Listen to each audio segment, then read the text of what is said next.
Hey everyone, welcome back to the channel. आज हम बात करेंगे और एक अपॉर्चुनिटी की जो मुझे दिख रही है करंटली एक स्टॉक पे।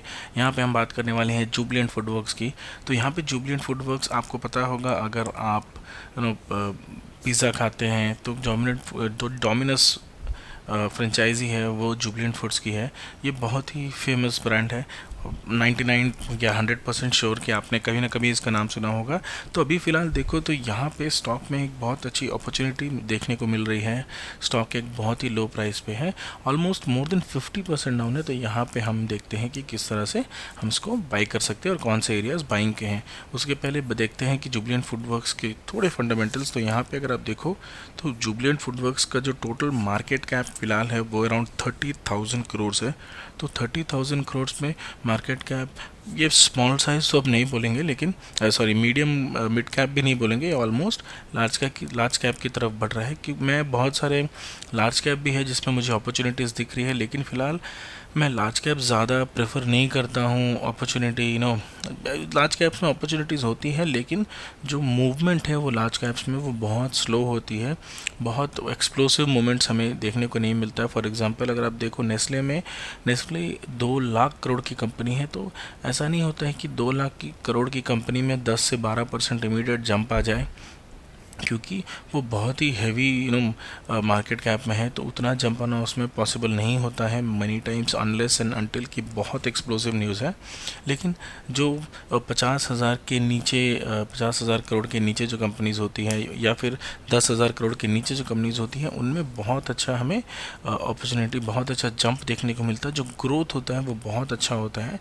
तो ऑफ कोर्स जो रिस्क होता है वो थोड़ा ज़्यादा होता है, लेकिन रिवॉर्ड भी बहुत अच्छा होता है। हमने सफ़ायर फूड्स की भी बात की थी, हमने बात किया था पिछले वीडियो में कि कैसे इसमें अभी एक शॉर्ट टर्म अपॉर्चुनिटी है। तो आज हम बात करेंगे जुबिलेंट फूड्स की।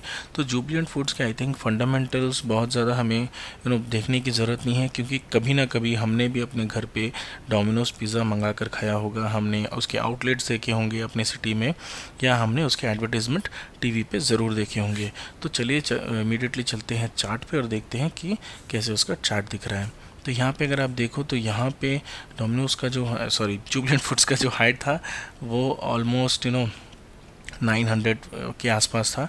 तो 900 से गिरते हुए ऑलमोस्ट 462 तक आ गया है। ये इससे थोड़ा नीचे भी गया था, लेकिन यहाँ पे एक सपोर्ट ले रहा है। तो अगर आप प्रीवियस हाई की बात करो, कोविड के पहले जो हाई था वो around 380, let's say round figure 400 के आसपास लेते हैं। 400 के आसपास इसका एक हाई था, और फिलहाल जहाँ से ये सपोर्ट ले रहा है वो अराउंड 420 के आसपास है।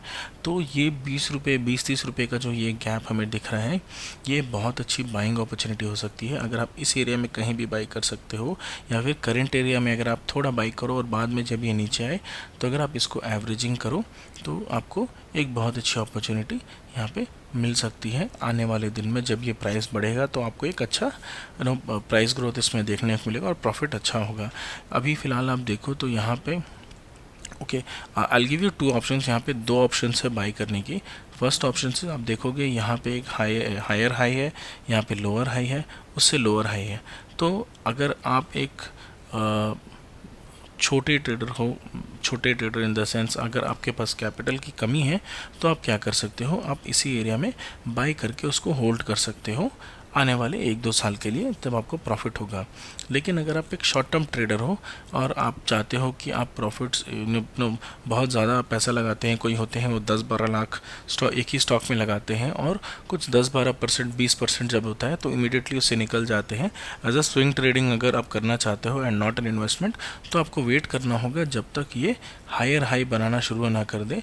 इस तरह से जब एक हायर हाई इसमें बनने लगेगा बड़े टाइम फ्रेम में, डेली टाइम फ्रेम में, तब आप यहाँ से बाई कर सकते हो। तो जब तक ये हाई ब्रीच नहीं होता है, और एल्स अगर यहाँ पे एक दूसरा हाई बनता है और उसके बाद वो ब्रीच होता है, लेट से यहाँ पे और एक हाई बनता है और उसके बाद इस तरह से ये ब्रीच करते हुए जाता है, तो ये हाई जब ये ब्रेक करेगा तब आप एक एंट्री ले सकते हो। हायर हाई जब आपको बनते देखते मिलेगा तब आप यहाँ पे एक एंट्री ले सकते हो। तो लेकिन अगर ये तभी अगर आप एक स्विंग ट्रेडिंग करना चाहते हो और इन्वेस्टमेंट नहीं, लेकिन मैं बोलूँगा कि आप इसको एक इन्वेस्टमेंट की तरह देखो, क्योंकि ये बहुत अच्छा स्टॉक है। ऑलमोस्ट 10-12 साल से ये स्टॉक मार्केट में लिस्टेड है, तो यहाँ फेलियर के जो चांसेस बहुत कम है और आने वाले दिनों में हमें जो फास्ट फूड जिस तरह से ग्रो हो रहा है, बहुत अच्छा ग्रोथ हमें देखने को मिलेगा। तो ये बहुत ज़्यादा डिटेल्ड वीडियो यहाँ पे आई थिंक हम लोगों को बनाने की ज़रूरत नहीं है। यहाँ पे जो अपॉर्चुनिटी है वो फ़िलहाल खड़ी है। तो यहाँ पे क्लियरली एक अच्छी कंपनी आपको देखने को मिल रही है जहाँ पे आपको एक अपॉर्चुनिटी मिल सकती है। जो टारगेट्स होंगे वो जो फर्स्ट टारगेट होगा इमीडिएटली 900 तक, आप 900 तक इसे होल्ड करके रखें। लेट्स से फॉर एग्जांपल आपने 1 लाख रुपए लगाए, तो 1 लाख रुपए लगाने के बाद आपने इसको छोड़ दिया इसके प्रॉफिट में। सो लेट्स से अराउंड 900 तक ये आ गया, आपने इसी करंट प्राइस पे बाई किया। तो यहाँ पे आप क्या कर सकते हो, यहाँ पे आप 50% आपका जो भी कैपिटल आपने इन्वेस्ट किया है उसको आप यहाँ पे निकाल सकते हो। तो अगर आप 50% यहाँ से निकाल दोगे तो आपका जो इनिशियल इन्वेस्टमेंट है वो आपके हाथ में आ जाएगा, वो आपके पास आ जाएगा। और उसके बाद जो भी आने वाले 5 साल 10 साल में ये स्टॉक बढ़ेगा तो वो एज अ प्रॉफिट मनी यहाँ पे सर्कुलेट होगा। मैं ये जनरली फॉलो करता हूँ and I would suggest you also do this. तो ये क्विक वीडियो था जुबलेंट फूड्स के बारे में। यहाँ पे एक अच्छी अपॉर्चुनिटी मुझे दिख रही थी तो इसीलिए मैंने सोचा शेयर कर दूँ। और कुछ स्टॉक्स है जो मैं करंटली स्कैन कर रहा हूँ क्योंकि मार्केट बहुत अच्छा डिप देख रहा है, बहुत सारे स्टॉक्स में हमें अच्छे सपोर्ट लेवल्स में स्टॉक दिख रहे हैं। तो चैनल को सब्सक्राइब करें अगर आपको इस तरह के इन्वेस्टमेंट आइडियाज़ बहुत अच्छे लगते हैं, and please do your own research before investment.